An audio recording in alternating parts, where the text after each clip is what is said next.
Hi! అందరూ ఎలా ఉన్నారు? నా పేరు Rama. Welcome to my channel. మా తులసి కోట చూసారా? ఎంత బావుందో! ఈ ముగ్గులు, బొట్లు చూడండి.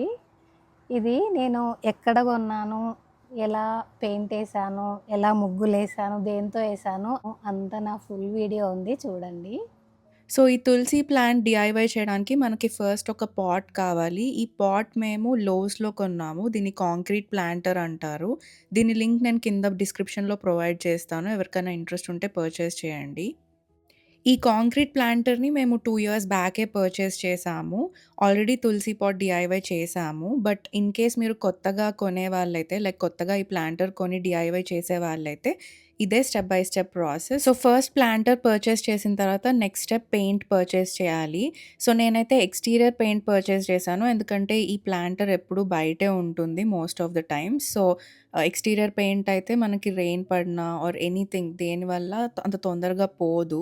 మాకైతే ఆల్మోస్ట్ 2 ఇయర్స్ అలాగే ఉంది. ఇప్పుడు జస్ట్ రీపెయింట్ చేస్తున్నాను. సో, ఈ paint exact colour shade decadent red and మీకు బ్రాండ్ అండ్ అన్ని డీటెయిల్స్ కూడా కింద డిస్క్రిప్షన్‌లో ప్రొవైడ్ చేస్తాను. ఇది కూడా లోస్‌లోనే తీసుకున్నాను. యూజువల్లీ చాలామంది ప్రైమర్ యూజ్ చేసి దాని తర్వాత ఈ పెయింట్ యూజ్ చేస్తారు. నాకైతే అది కాంక్రీట్ ప్లాంటరే కాబట్టి అవసరం లేదనిపిచ్చింది. అండ్ ఎప్పుడైనా పెయింట్‌ని బాగా మిక్స్ చేసి వెయ్యండి.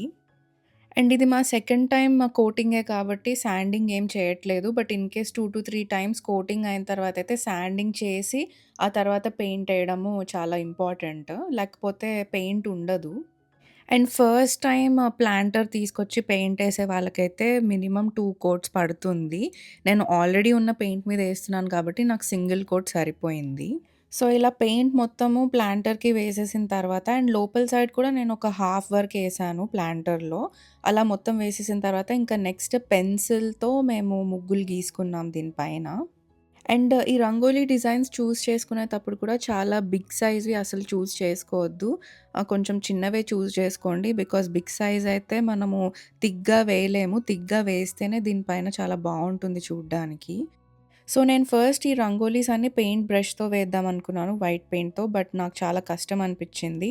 సో, నేను షార్పీ పెన్స్ యూజ్ చేస్తున్నాను. దీని లింక్ కూడా కింద డిస్క్రిప్షన్‌లో ఇస్తాను. దీంతో అయితే చాలా ఈజీగా అయిపోతుంది రంగోలీ వేయడము. సో, ఫస్ట్ డైరెక్ట్‌గా అటెంప్ట్ చేసే ముందు ఇలా ఒకసారి ఒక పేపర్ మీద ట్రై చేయండి పెన్సిల్‌తో.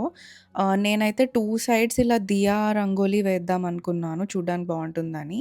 సో, మేమైతే ఫస్ట్ పేపర్ పైన ఒకసారి ట్రై చేసి ఒక 2-3 టైమ్స్ దెన్ దాని పైన వేసాము పెన్సిల్‌తో. అండ్ ఆఫ్‌కోర్స్ ఈ రంగోలీ వేసే ప్రాసెస్‌లో ఏవైనా మిస్టేక్స్ అయితే you can obviously repaint and do it.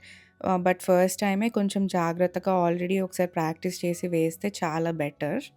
So, మీరు ఆల్ 4 సైడ్స్ రంగోలీ వేసిన తర్వాత పైన కుంకుమ అండ్ పసుపు లాగా డాట్స్ ఉండాలని నేను అక్రిలిక్ పెయింట్స్ తీసుకొని దాంతో పెడుతున్నాను. సో, కొంచెం ట్రెడిషనల్ లుక్ వస్తుందని చెప్పి లైక్ ఐ సెడ్ పైన లేయర్‌లో టాప్ లేయర్‌లో మేము కుంకుమ అండ్ పసుపు డాట్స్ పెడుతున్నాము. సో, దీనికి నేను రౌండ్ బ్రష్ యూజ్ చేసి పెడుతున్నాను. ఫస్ట్ రెడ్ మొత్తం పెట్టేసి దాని తర్వాత యెల్లో డాట్స్ పెడుతున్నాను. ఆల్ 4 సైడ్స్‌లో రెడ్ డాట్స్ పెట్టడం అయిపోయింది. ఇప్పుడు యెల్లో అక్రిలిక్ పెయింట్‌తో మళ్ళీ యెల్లో డాట్స్ పెడుతున్నాను. ఇది పెట్టంగానే చూడండి ఎంత ట్రెడిషనల్ లుక్ వచ్చేసిందో. సో, ఆల్ 4 సైడ్స్ ఇలా డాట్స్ పెట్టేసి అండ్ రంగోలీస్ ఏసిన తర్వాత ఫైనల్ లుక్ ఎలా ఉందో చెప్పండి. మన ప్లాంటర్ రెడీ అయిపోయింది. ఈ డీఐవై మొత్తం ఫినిష్ చేయడానికి నాకు అరౌండ్ $60 పట్టింది. నేను బయట తులసి పాట్స్ చూస్తున్నాను ఎంత ప్రైస్‌లో ఉన్నాయని. చాలా ఎక్స్‌పెన్సివ్ ఉన్నాయి. అట్‌లీస్ట్ అరౌండ్ $125-130 ఉన్నాయి అండ్ చాలా స్మాల్ సైజ్‌లో ఉన్నాయి. సో, నాకైతే ఇది బెస్ట్ డీఐవై అనిపిచ్చింది. మీకెలా అనిపిచ్చిందో కామెంట్ చేసి చెప్పండి. మీకు ఈ వీడియో నచ్చితే like, share and subscribe. Okay. Bye.